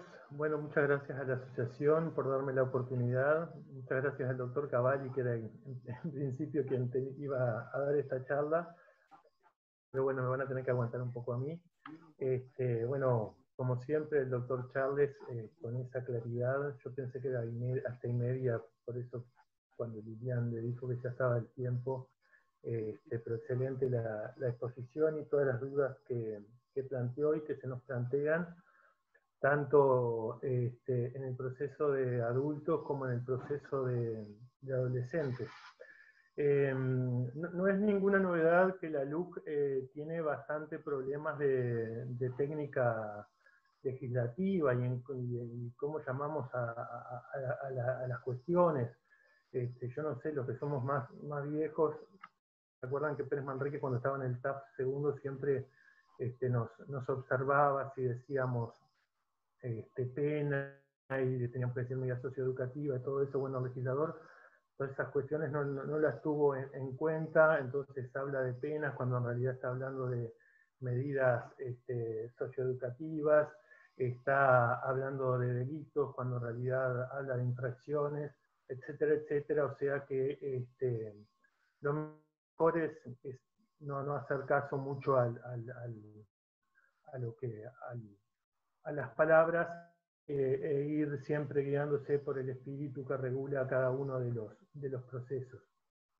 Yo traté de organizar un poquito la exposición en varios temas, ¿no? Primero, lo que llamaríamos el proceso ordinario de adolescentes infractores, que es el que está regulado en el artículo 76 del Código de la Niñez y la Adolescencia. Que vendría a ser el proceso de conocimiento, el común, ¿no? Que siempre termina con el juicio oral. Si bien hemos visto algunos colegas que han dictado sentencias en su calidad de jueces de garantía, yo sinceramente no tengo el honor de compartir esas interpretaciones, por más de que no haya discusión o por más que en la audiencia de control de acusación se acuerde todo, bueno, la ley plantea de que en el proceso de adolescentes sí hay acusación, sí hay contestación de la acusación y sí hay que ir al juicio oral como una garantía que se establecía o se establece también para los adolescentes. Pero si bien en el articulado de la LUC no hay una modificación específica al artículo 76 del CNA, que regula las cuestiones previas y regula el proceso hasta la sentencia, sí hay otros artículos que han, si vamos al caso, derogado algún inciso de algún literal del artículo 76. Por ejemplo, el literal D habla de las medidas cautelares y el inciso segundo dice que en las infracciones previstas en el acápite del del artículo 116 bis del CNA, la privación de libertad será preceptiva para hasta la sentencia definitiva para todos. En cambio, el resto de las, caso de infracciones gravísimas, ¿no? En cambio, en el resto de las infracciones gravísimas, que no prevé o que no prevía el antiguo 116 bis, porque fue también modificado, el máximo de plazo era 150 días de la medida cautelar, y para las infracciones graves era de 60 días. Las infracciones a la que hacía referencia el artículo 116 bis del CNA era el homicidio intencional con agravantes especiales, se deja fuera el homicidio del 310, las lesiones gravísimas, la violación, la rapiña, la privación de libertad agravada, el secuestro y cualquier otra acción u omisión que las leyes penales castiguen con una pena límite cuyo mínimo sea igual o superior a 6 años o cuyo máximo sea igual o superior a 12 años. Por ejemplo, el incendio, que es un delito que va desde el año hasta los 16 años.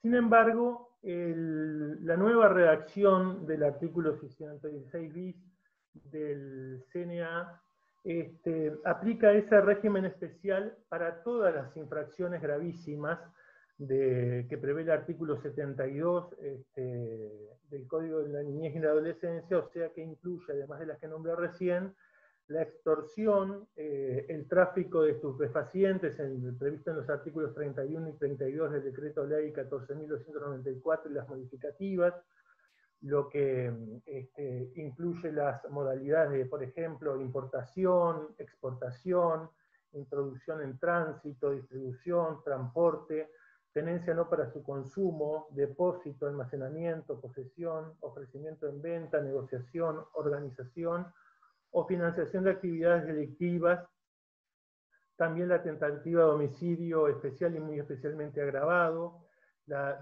tentativa de violación, que como dijo el doctor Chávez, ahora ya no tendría, porque no existiría por la nueva redacción que se le dio al 272, la tentativa de rapiña, el secuestro y la complicidad en esas infracciones. Además, establece en el 116 bis, la nueva redacción que da la LUC, dos infracciones graves a la ley penal, que son el delito de abuso sexual y el delito de abuso sexual especialmente agravado en el 700, que están previstos en el 272 bis y 272 ter, que no sea en realidad el delito de abuso sexual agravado y especialmente agravado y el abuso sexual común, no sé por qué no lo establecieron como infracciones gravísimas directamente, modificando el artículo 72, porque la verdad que lo nombran en varios de artículos de la LUC. El legislador de la LUC ha sido muy obsesivo con el tema de los delitos sexuales. En el caso del abuso sexual es capaz que se podría mantener como infracción grave, pero parecería que el abuso sexual especialmente agravado podría haberse incluido como una infracción gravísima. Por tanto, siempre que se trate de infracciones gravísimas a la ley penal y esas dos infracciones que acabo de mencionar, de abuso sexual y abuso sexual especialmente agravado, la privación de libertad como medida cautelar va a ser preceptiva hasta la sentencia definitiva, no importando si el adolescente tiene 16 o 17 años, que es el régimen especial del artículo 116 bis, por más que dice mayor de 15 años, como dijo el doctor Chávez, podría interpretarse 15 años y un día. Bueno, es algo que el legislador también deja entrever ahí. Yo interpreto como mayor de 15 años que sean 16, menor de 18, 17, o sea 16 y 17. O sea que si bien la LUC no toca expresamente al artículo 76 del CNA, podría decirse que deroga tácitamente el inciso tercero de la literal D del artículo, por los motivos que acabo de reseñar. En un momento, cuando estaba estudiando ahora, preparando esta charla, pensé, pero si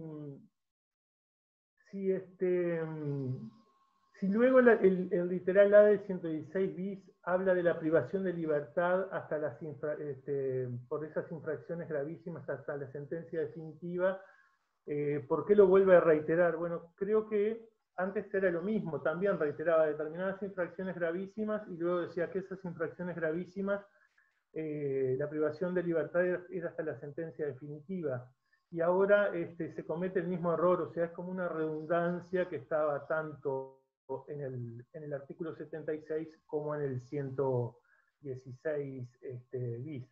Por tanto, ahora, tratándose de infracciones, en definitiva, tratándose de infracciones gravísimas a la ley penal y tratándose de infracciones graves de abuso sexual y abuso sexual especialmente agravado, siempre la medida cautelar de prisión preventiva o privación de libertad, internación, va a ser hasta, vieron que hasta yo me equivoco, es en realidad medida cautelar de privación de libertad, no prisión preventiva, va a ser hasta el dictado de la sentencia definitiva. Después sabemos que muchas veces en la audiencia en que dictamos la sentencia definitiva, la Fiscalía pide, si el menor está, obviamente que está privado de libertad, pide la ampliación de esa privación de libertad hasta que la sentencia quede ejecutoriada. Después voy a hablar un poco de otros modos de tramitación del proceso. Ustedes saben que el artículo 75 dice que en todos los casos en que se investigue la responsabilidad penal de un adolescente, el proceso se va a ajustar al establecido en el artículo 76 del CNA y en forma subsidiaria a lo dispuesto en el Código del Proceso Penal y sus modificativas. Y en la anterior redacción, y en la redacción dejaba expresamente afuera al proceso abreviado, o sea, hasta el 24 de julio no se podía aplicar el proceso abreviado para los adolescentes. Pero como bien lo expresó Luis Chávez, ahora tenemos el artículo 273 bis, que si bien no lo agregó en el CNA, sí lo agregó en el CPP y habla justamente de la posibilidad de aplicar el proceso abreviado para adolescentes en infracción con la ley penal.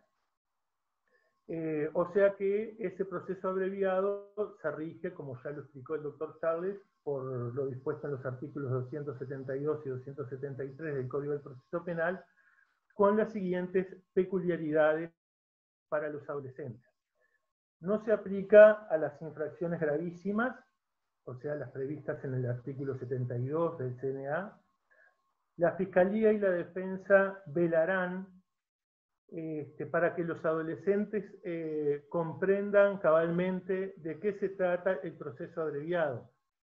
Hoy día creo que tanto la defensa explica, por lo menos en la experiencia que hemos tenido nosotros, como nosotros explicamos, siempre tratamos de explicar en qué consiste el proceso abreviado, que la admisión de hechos la tienen que realizar porque realmente los cometieron como un requisito previo para su aplicación. Y además, como lo dice el código, que en eso es bastante cauteloso y cuidadoso en el apoyo a los adolescentes, que estos van a poder contar con el apoyo, o sea, en la decisión de su referente emocional o en su defecto con el asesoramiento de instituciones públicas o privadas especializadas en la materia, o sea, que asesoren al adolescente para determinar si acepta o no la aplicación del proceso abreviado a su respecto, que obviamente que es un proceso que tiene menores garantías de las que tiene un juicio oral. Y después el legislador nos recuerda que debe tenerse presente la excepcionalidad y la brevedad de la privación de libertad conforme a lo establecido en la Convención de Derechos del Niño, a lo que también podríamos agregar, lo establecen también las reglas de Beijing. También explica que el juez debe interrogar al adolescente sobre la comprensión del instituto, y acá habla una cosa un poco rara, que si el acuerdo no es ajustado de derecho, solicitará información al fiscal, quien brindará en base a lo que surja de la carpeta de investigación. Y si el juez entiende que no cumple con los requisitos para su validez, declarará su admisibilidad continuándose por las vías pertinentes, o sea que se iría a ver si se aplica o no una medida cautelar o como si el proceso. Generalmente sabemos que por mínima que sea la medida cautelar, no privativa de libertad, siempre alguna se aplica. Y después una cosa que deja a salvo el artículo 273 bis del código, en la redacción que da ahora el 273 bis del CPP, es que siga rigiendo el artículo 94 del CNA, o sea que no se le cercena al adolescente el derecho a promover a través de su abogado la sustitución, modificación o cese de las medidas si cambiaron las circunstancias que motivaron su aplicación. Generalmente esos procesos se dan para los adolescentes privados de libertad, y como sabemos la mayoría de los privados de libertad dependen de los jueces de ejecución, que están generalmente son los jueces de adolescentes de Montevideo. Después tenemos, de lo que acaba de hablar el doctor Charles recién, que el artículo 75 no limita que se pueda aplicar el proceso simplificado, o sea, cuando el legislador quiso prohibir expresamente la aplicación de alguno de los institutos del Código del Proceso Penal, lo hizo, como lo hizo en el 75, que se derogó tácitamente también con el proceso abreviado antes del 24 de julio, pero ahora podría aplicarse el proceso abreviado con todos los dimes y diretes que explicó mucho mejor que lo que podría explicar yo el doctor Charles, pero no quita que se pueda aplicar. Después tenemos el artículo 295 bis del CPP, que habla del régimen de libertad a prueba. El inciso final de este artículo establece expresamente que el régimen de libertad a prueba puede aplicarse a los adolescentes en conflicto con la ley en el marco de lo dispuesto por el Código de la Niñez y la Adolescencia, con excepción de las infracciones gravísimas a la ley penal, o sea, las previstas en el artículo 72 del Código de la Niñez y la Adolescencia, y la infracción grave de delito de abuso especialmente agravado. O sea, era lo que yo un poco decía, que junto con la violación podría haberse agregado al 72 el delito de abuso especialmente agravado. En ese caso, como sabemos, en caso de mayores es la OSLA la que hace el seguimiento a quien se somete al mayor de edad, que se le aplica la libertad a prueba, pero el legislador, esto me parece con buen tino, le cometió la tarea al INISA, quien va a someter al adolescente a todas las actividades que ya señaló el doctor Charles, o sea, las básicas, las 3 básicas a las que se agrega la prestación de servicios comunitarios, con el máximo de 2 horas diarias, 12 horas semanales y 10 meses como máximo. Y después la eventualidad de concurrir a programas de tratamiento. Generalmente los adolescentes en conflictos con la ley siempre son adictos, por lo menos en la práctica lo que vemos, no concurrir a determinados lugares, predicción de acercamiento con la víctima, arresto domiciliario, programas formativos en diferentes áreas, ejercicio de una profesión o arte, también podría decirse estudiar, porque como después se establecen algunas de carácter análoga, prohibición de conducir vehículos, o sea, las motos de alguna cilindrada que se pueden conducir, o en Melo, por ejemplo, que los mayores de 16 años pueden conducir autos. Y bueno, como decía el doctor, la restitución a la situación jurídica anterior cuando se trata de de delitos patrimoniales seguramente, porque hay un homicidio no se va a volver a repetir en la situación anterior.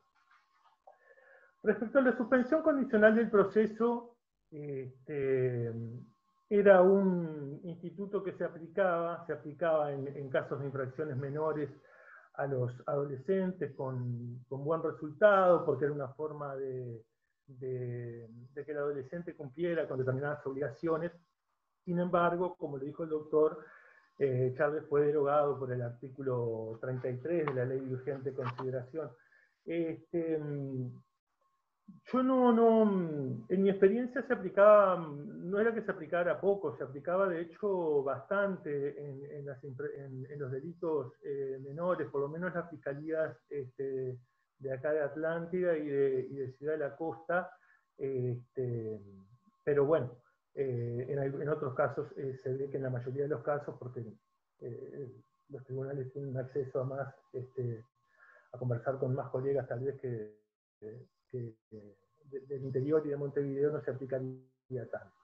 Después se modifica el régimen de semilibertad, que está previsto en el artículo 90 del CNA.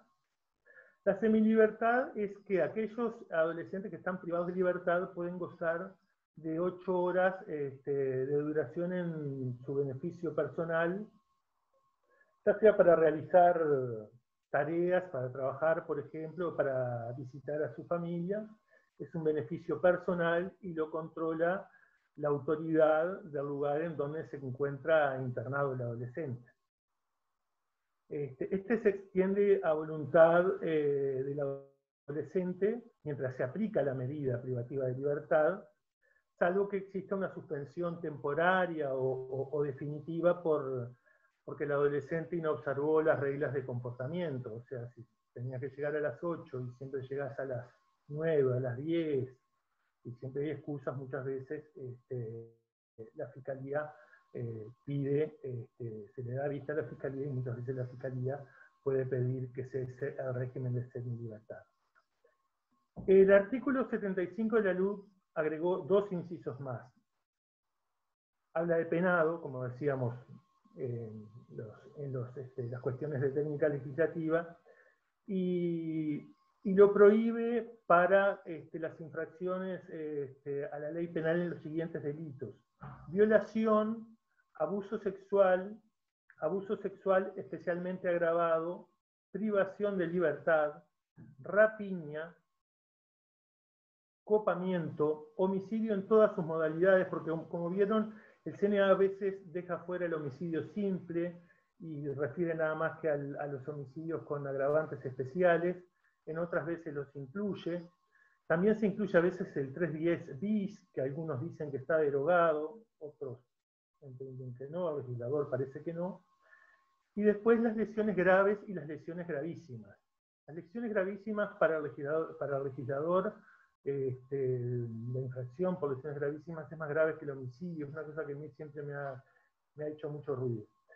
No obstante, esta prohibición que establece este inciso de la LUC luego se atempera un poco, porque a renglón seguido viene otro inciso que dice que en esos casos el adolescente que está privado de libertad por alguna de esas infracciones, gravísimas en su mayoría la ley penal, salvo el abuso sexual y el abuso sexual especialmente agravado, dice que puede cumplir la mitad de la pena, o sea, cumple la mitad de la pena en privación de libertad y la otra mitad de la pena en régimen de semilibertad, o sea, saliendo hasta 8 horas para cumplir tareas de trabajo o tareas o visitar a su familia. En ese caso tiene que haber un pedido de la defensa, tiene que haber una vista fiscal previa, tiene que haber un informe favorable del INISA, y bueno, después somos los jueces los que resolvemos quiénes, si le otorgamos o no ese beneficio de la semilibertad. Después, otra modificación que estableció la LUC en el proceso infraccional de adolescentes fue la duración de las medidas privativas de libertad. Si ustedes se acuerdan, los anteproyectos de la LUC generó a nivel de las organizaciones sociales de las ONG, todo un cuestionamiento, porque se había establecido con un carácter bastante duro, de 2 años a 10 años.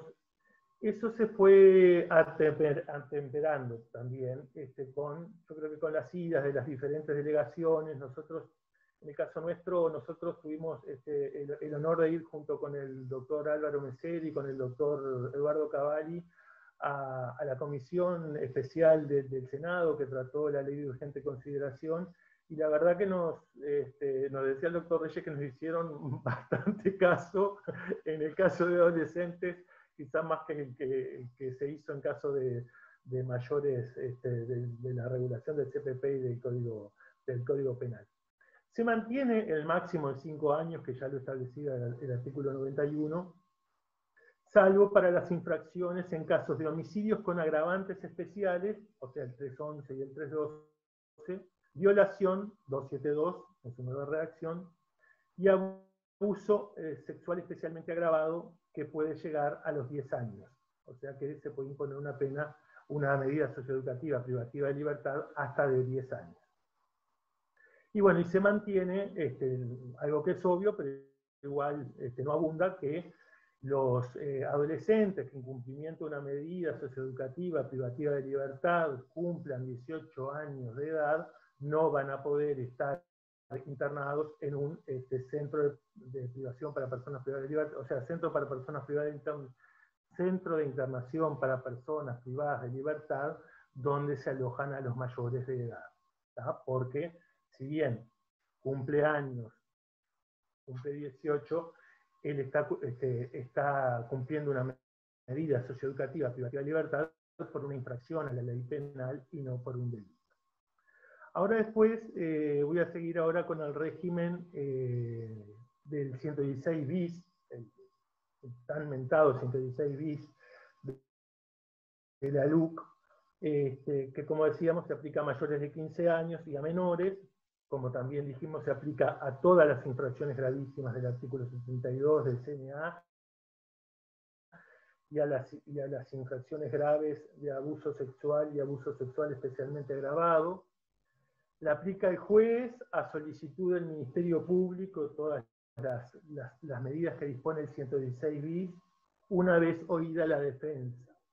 Acá hay una posición de mi querido amigo el doctor Gustavo Mirabal, que decía que si se oye a la defensa, ¿para qué se oye a la defensa? Que es capaz que ahí la preceptividad no sería tal, y por el principio favor minoris, el juez podría apartarse de la preceptividad y del deberá que dice el acápite del artículo 116 bis. Yo me acuerdo que lo apliqué en un caso de incendio, apliqué la posición y la mantuve, la posición del doctor Mirabal, pero en general los dos tribunales son contestes en decir que es preceptivo, por tanto, siempre se van a aplicar todos los literales del artículo 116 bis. El literal A, como decíamos, reitera que la libertad, la privación de libertad se extiende hasta la sentencia definitiva. Acá sí se establece, en el literal B, que modifica, se establece un límite mínimo de 24 meses para las siguientes infracciones: homicidio con agravantes especiales, no el homicidio simple; lesiones gravísimas, ahí siempre, como les decía, me llama la atención; violación; privación de libertad agravada. El 281 es un delito que yo, la verdad, ya hace 10 años y pico que soy juez penal, y siempre lo he visto junto con la rapiña en el copamiento, pero nunca lo he visto, no he tenido muchos casos, la verdad, como un delito autónomo de haber procesado en su momento como juez en el Código de 1980, ni tampoco ahora formalizado con el nuevo Código del Proceso Penal. También el secuestro tiene un mínimo de 24 meses, y cualquier acción u omisión que las leyes especiales castiguen con un mínimo igual o superior a 6 años o un máximo igual o superior a 12 años. Y también agrega el mínimo de 24 meses para el abuso sexual especialmente agravado. O sea que en estas infracciones gravísimas y grave a la ley penal, mínimo 24 meses, máximo 10 años en el caso de el homicidio con agravantes especiales, la violación y el abuso sexual especialmente grave.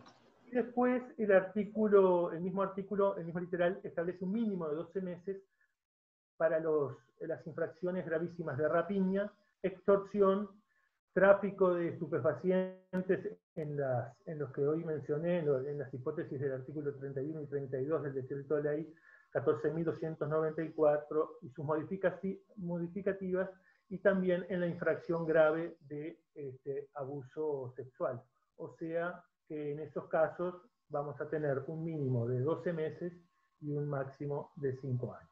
Después el literal E realiza una modificación a este artículo 116 bis y modifica lo que decía Sirpa, lo actualiza y habla de INISA. Y después él modifica el literal F, que decía que se tenía que poner, cuando había algún menor por estos delitos, por estas infracciones, se tenía que poner en conocimiento del juez penal. Ahora dice que se debe remitir a la Fiscalía para que se convoque a los representantes del adolescente para determinar la eventual responsabilidad de los padres o responsables por las acciones de sus hijos o tutelados, ¿no? Por suerte, lo dijimos nosotros, y lo deben de haber dicho otros en la Comisión Especial del Senado, sacaron la parte de que se decía que en caso de que fueran condenados esos responsables o los padres, iba a ser con prisión preventiva. O sea que se establecía la prisión preventiva preceptiva, ingresaba al CPP por la ventana del CNA, pero bueno, habla bien de los legisladores, nos escucharon y como que ahora se mantiene la no preceptividad en ningún caso de la prisión preventiva para los mayores de edad. Después tenemos el tema de los antecedentes judiciales y administrativos. ¿Se acuerdan que con la redacción anterior del 222 era como una pena accesoria al mantenimiento de los antecedentes para cuando el adolescente fuera mayor de edad y tomarlo como tal? Decía el artículo pena accesoria, y generalmente se aplicaba, obviamente que lo pedía el fiscal en la acusación, la defensa lo podía contestar cuando contesta la acusación, y bueno, de última éramos nosotros los jueces los que resolvíamos. Ahora el artículo 78 de la LUC da una nueva redacción y dice que no se eliminan en las siguientes infracciones: violación, abuso sexual especialmente agravado, privación de libertad, rapiña, copamiento, homicidio intencional en todas sus modalidades, 310, 311, 312, lesiones gravísimas y delitos de estupefacientes en todos los artículos del decreto ley 14.294 y sus modificativas. Entonces, además establece que si el menor comete un delito doloso, ya siendo mayor de edad, y tiene una anotación en su planilla por la comisión de alguna de estas infracciones a la ley penal, se lo toma como reincidente, una vez cumplida obviamente la mayoría de edad. Como sabemos, el artículo 48, numeral primero del Código Penal, establece que después de la condena y suspendiendo el plazo que estuvo privado de libertad, aunque eso a veces no lo aplicamos mucho, si se comete un nuevo delito dentro de los 5 años de la ejecutoria de la condena, estaríamos ante una persona reincidente. Si la persona comete el delito antes de que se dicte la sentencia por el delito anterior, estamos ante un reiterante. Y después el artículo dice que transcurridos 3 años, la mayoría de edad, porque dice 3/5 del plazo del artículo 48, que son 5 años, o sea, 3 años, de no cometer delitos, se lo considera primario legal. O sea que el adolescente, una vez cumplidos los 18 años, si en esos 3 años no comete delito, se lo considera primario legal. Acá la verdad que no sé qué decirles, porque a mí se arma todo un entrevero. Por ejemplo, un menor de 17 años es condenado a 6 años por un delito de homicidio especialmente agravado, por ejemplo, ¿no? Cumple toda la medida socioeducativa en régimen de privación de libertad, o sea que sale a los 25 años. En ese caso, si aplicamos 5 años de la reincidencia, desde la condena o desde que salió en libertad, porque el artículo, esta nueva redacción del artículo 222 habla que después de los 3 años de mayor de edad, si no cometió ningún delito como mayor, queda como primario legal, pero no establece qué pasa cuando cesa la privación de libertad, si lo tomamos como reincidente, si es por 3 años, si es por 5 años.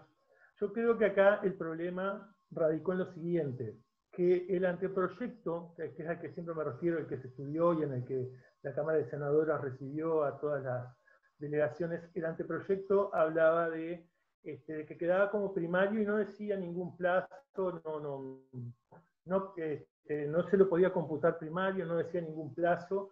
Después se ve que el legislador, ante la sugerencia de quienes fueron a dar su visión sobre la LUC al Parlamento, lo modificó y lo redactó de esta forma que la verdad quedó bastante complejo y es una cuestión que creo que todos tenemos que pensar. A mí se me generan muchas dudas. Sería bueno que, no sé, que en algún momento lo conversáramos con los colegas, tanto de primera instancia como de los tribunales. Otra modificación, el artículo 73 del CNA. ¿Se acuerdan que antes, en casos de, yo qué sé, un adolescente cometía un hurto junto con otro, no aplicábamos las agravantes, la pluriparticipación? Lo responsabilizábamos como una infracción grave a la ley penal por haber cometido un delito de hurto, y no se ponía hurto especialmente agravado, porque el artículo 73 nos decía claramente que las agravantes no se debían tomar en cuenta, pero ahora con la modificación de la LUC, sí, le agregó al artículo 73 que tenemos que ponderar también las agravantes en el caso de infracciones a la ley penal.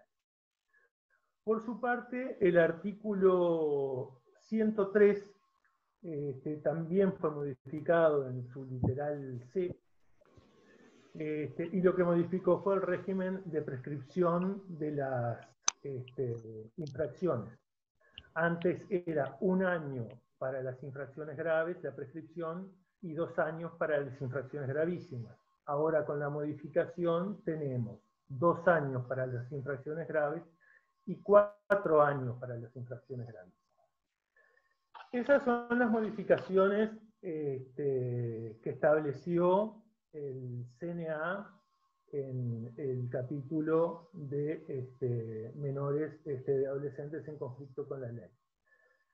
Pero quería hablar de otro tema más que lo planteamos junto con el doctor Mesere y que fue idea del doctor Cavalli en realidad, en representación de la AMU cuando fuimos a la comisión y fue recogido en la ley, que es que la LUC crea y regula en los artículos 88 a 94 el Consejo de Política Criminal y Penitenciaria.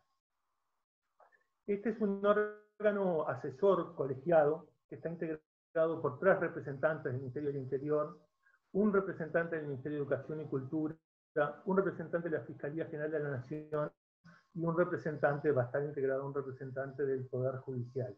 lo preside un representante del Ministerio del Interior con doble voto en caso de empate. El artículo 90, que no estaba en el anteproyecto a estudio de la Cámara de Senadores, fue agregado en la ley posteriormente y dice que este Consejo podrá incluir en sus deliberaciones el seguimiento de políticas y programas vinculados a adolescentes en conflicto con la ley penal, constituir una sección especial vinculada a dicha materia, la que funcionará en régimen extraordinario de convocatoria, y para lo cual se cursarán invitaciones a representantes de órganos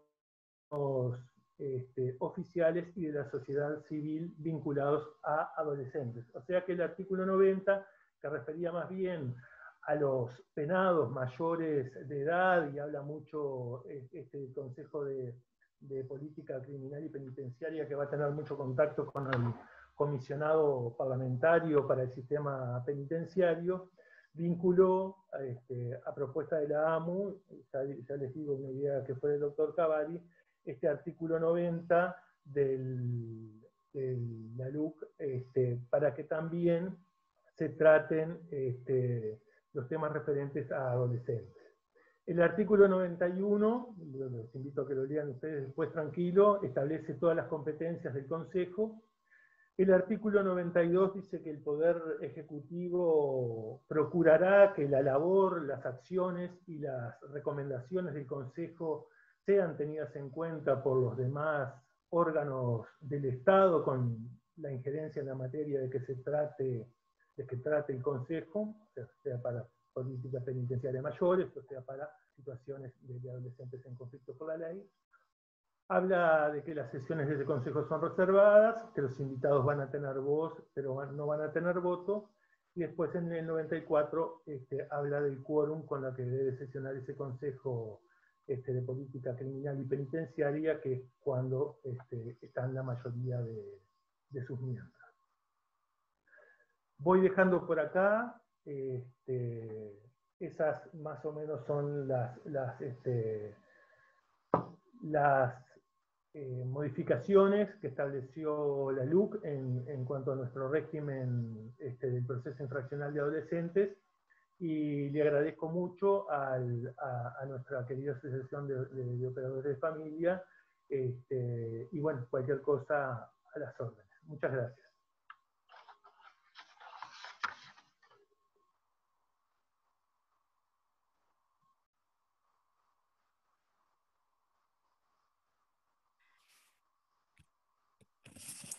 Bueno, muchísimas gracias, Marcos. Aquí damos el cierre a la actividad y nos veremos en la próxima actividad que se verá organizada por la asociación. Muchísimas gracias por participar.